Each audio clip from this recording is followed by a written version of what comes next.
Salut à tous, je suis heureux de vous retrouver aujourd'hui pour une toute nouvelle vidéo Kobi. Donc je vais vous parler déballage de carton. Donc j'avais fait une première vidéo il y a quelques temps et donc entre temps j'ai refait quelques petites commandes donc courant mois d'octobre et novembre. Et donc je vous propose de découvrir tout cela ensemble. Allez, c'est parti!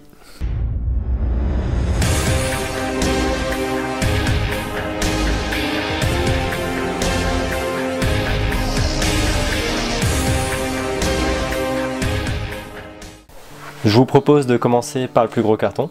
Donc ça c'est une commande que j'ai effectuée directement chez Toys & Go, donc que j'ai fait au début de mois. Donc je l'ai reçu aujourd'hui. Ça a été un petit peu plus long, je pense que c'est un effet Covid avec le rallongement de la durée du transport. Voilà, normalement j'aime bien commander chez eux puisque ça met vraiment que 48 heures à avoir. Et c'est surtout que, bon, forcément, comme c'est une boutique dédiée au Kobi, ils ont toutes les nouveautés, toutes les news en avance par rapport à l'ensemble des sites français. Et bon, c'est vrai que les frais de port sont gratuits à partir de 59 € d'achat, donc c'est vraiment super intéressant. De même, leur programme de fidélité est vraiment aussi super intéressant, puisque en fait, plus on commande de boîtes, plus on obtient des grades différents.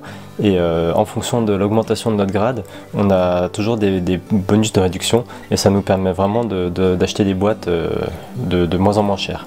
Donc ça, je trouve, c'est un principe qui est plutôt novateur, mais je trouve ça vraiment très intéressant. Allez, je vous propose de commencer tout de suite. Donc comme vous pouvez voir, c'est vraiment super bien emballé. Donc là c'est vraiment super parce que ça, voilà, ça évite d'abîmer la marchandise par rapport à des fois d'autres sites qui mettent ça dans un carton sans protection et du coup les boîtes s'abîment et ça c'est vraiment fortement dommage. Donc je vais enlever les protections. Alors les premières boîtes que j'ai recommandées, donc c'est des chars O1/48e. On a ici donc le Panzer VI Tigre. Donc c'est la 5e boîte au 1/48e que j'ai pris et c'est vrai que j'ai commencé à en monter quelques-uns et je les trouve vraiment superbes. À cette échelle là ils sont vraiment bien reproduits et je trouve que c'est des boîtes qui sont très faciles à monter et visuellement je trouve qu'ils sont très bien reproduits. Donc j'aime beaucoup ces références là. J'ai pris donc également donc le deuxième T34. Donc le premier c'était un T34-76 qui était sorti donc dans la gamme World of Tanks. Et ici on est dans la gamme classique Historical Collection avec le T34 mais -85 ce coup-ci. Donc je pense que ça va être quasiment similaire, si ce n'est quelques modifications au niveau de la tourelle et puis au niveau du canon qui était un canon de 85 mm. Pour la boîte suivante, il s'agit d'une référence qui est sortie pour les 10 ans de World of Tanks. Et il s'agit de l'IS-7 Granite. Donc c'est une version camouflée.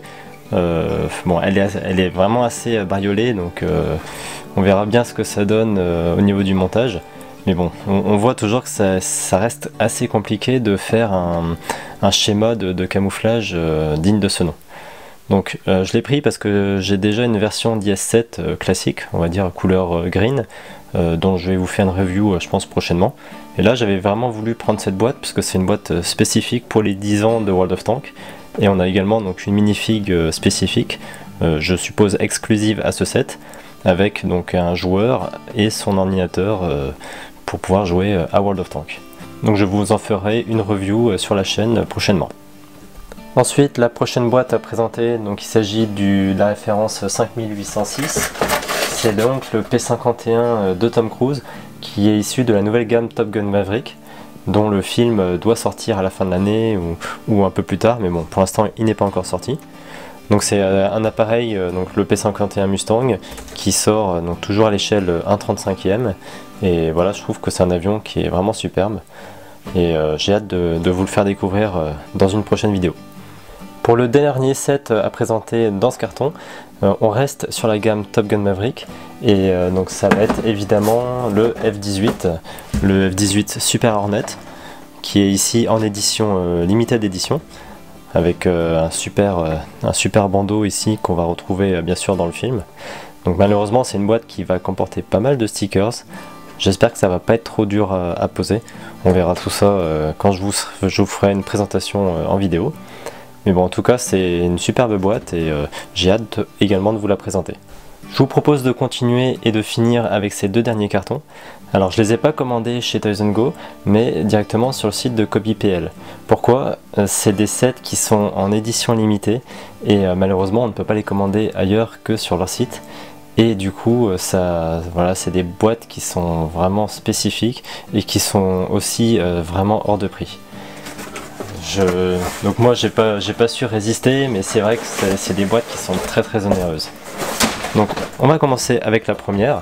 Il s'agit du Panzer VI Tigre of E. C'est la première version du Tigre en édition limitée et en dark grey. Il s'agit de la référence 2537. Et donc là on voit bien donc, le liseré doré limited edition. Alors donc c'est une boîte qui coûte à peu près 70 ou 71 € sur le site de Kobi.pl. Et en plus de ça il faut rajouter les frais de port. Donc l'avantage c'est qu'avec UPS on peut avoir des frais de port moins chers, aux alentours de 13 €. Mais bon, ça fait une boîte qui coûte 85 €. Sachant que quand on commande une boîte sur le site de Kobi.pl, généralement on ne peut pas commander d'autres références qui sont eux en stock. On peut uniquement commander cette boîte. Du coup on ne peut pas répartir les frais de port sur davantage de boîtes. Au final ça revient, le char revient à 85 € et je trouve ça vraiment très cher. Pour finir, donc c'est la deuxième boîte d'édition limitée que j'ai commandée un petit peu plus tard. Pareil, donc il va s'agir d'un tigre, mais ce coup-ci un tigre 2 Koenigs Tiger, donc un tigre royal, ici en couleur camouflage. Il s'agit de la référence 2539. On reconnaît toujours donc le liseré en limited édition. Et pareil, donc celle-là, c'est une boîte qui va coûter 85 € plus les frais de port. On est entre 98 à 99 €. Pour une boîte qui comporte 1000 pièces, on est quasiment à 10 centimes la pièce. On se rapproche vraiment d'un tarif d'une célèbre marque danoise. Je trouve que ça devient vraiment très cher, sachant qu'il n'y a aucune licence à avoir, hein. Il n'y a pas de licence attachée à ces boîtes. Donc ça reste des boîtes qui sont très chères. Elles sont chères parce qu'elles sont en édition limitée. On a effectivement davantage de minifigs qui sont associés à ces sets-là. Je vous en ferai bien sûr une présentation. Donc ça explique aussi pourquoi elles sont un petit peu plus chères que des sets normaux. Mais bon, clairement, voilà, c'est des boîtes qu'on ne peut pas acheter en promo sur une boutique classique. On les achète vraiment plein pot sur la boutique officielle. Voilà, donc cette petite vidéo déballage est maintenant terminée. Donc n'hésitez pas à me dire si vous avez acheté ou si vous pensez acheter un de ces sets. Donc ça m'intéresse beaucoup de savoir ce que pense ma communauté sur l'ensemble des sets que sort Kobi, puisqu'ils en sortent quand même vraiment pas mal maintenant. Et bon, en tout cas n'hésitez surtout pas à laisser aussi un pouce bleu, un commentaire ou à vous abonner à la chaîne, ça reste gratuit et ça permet vraiment de m'encourager beaucoup à continuer et à faire des nouvelles vidéos qui j'espère vous plairont. Voilà, allez, je vous dis à plus tard pour une prochaine vidéo. Ciao ciao!